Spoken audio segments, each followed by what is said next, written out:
হামে মৃত্যু হলো আরও 2 শিশুর, দুজনেই সিলেটের। এ নিয়ে ছোঁয়াচে এই রোগে প্রাণহানির সংখ্যা বেড়ে দাঁড়ালো 453 জনে। জনস্বাস্থ্য বিশেষজ্ঞরা বলছেন, হামের বিস্তার ও জটিলতা কমাতে না পারলে আইসিইউ বৃদ্ধি করেও সংকট মোকাবেলা সম্ভব হবে না।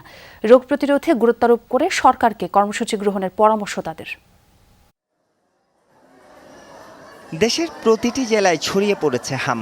এর মধ্যেই আক্রান্তের সংখ্যা ছাড়িয়ে গেছে 52,000-এর বেশি। গত 24 ঘন্টায় নতুন করে হাসপাতালে ভর্তি হয়েছে 961 জন, আর মৃত্যু হয়েছে আরও 2 জনের। এ নিয়ে মৃত্যুর সংখ্যা গিয়ে দাঁড়ালো 453 জনে।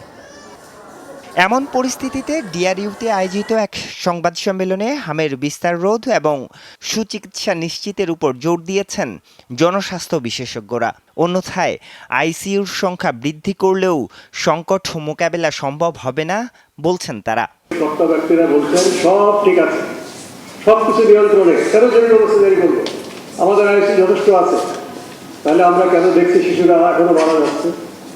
কাজে এই অবস্থাটা নিয়ন্ত্রণ করবার জন্য আমাদের এটা যে community based approach, public health approach, কমিউনিটিতে আপনার শিশুদেরকে ম্যানেজ করার যে প্রাথমিক কাজটা, সেটা যদি এখন আমরা শুরু করি, আগামী 7 দিনের মধ্যে আমরা জটিল রোগীর সংখ্যা অনেক ড্রপ ডাউন করবে। অন্তর্বর্তী সরকারের অবহেলায় এই সংকট তৈরি হয়েছে। তবে সুচিকিৎসা নিশ্চিত না করা, অপর্যাপ্ত আইসিইউ এবং চিকিৎসা ব্যবস্থা সহজলভ্য করতে না পারার দায় বর্তমান সরকারও এড়াতে পারে না বলছেন জনস্বাস্থ্য বিশেষজ্ঞরা।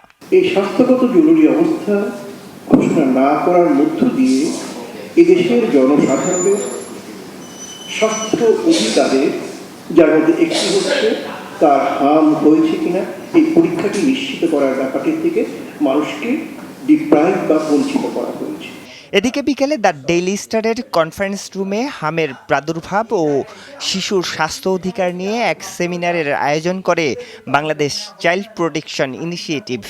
অনুষ্ঠানে বক্তারা এই সংকটের জন্য দায়ীদের চিহ্নিত করে শাস্তির দাবি জানান। এডিবি এবং ইউনিসেফ এই দুটো প্রতিষ্ঠান মিলে মোট 5 মাস সময় নষ্ট করেছে। আরিফুর রহমান সবুজ, যমুনা নিউজ, ঢাকা।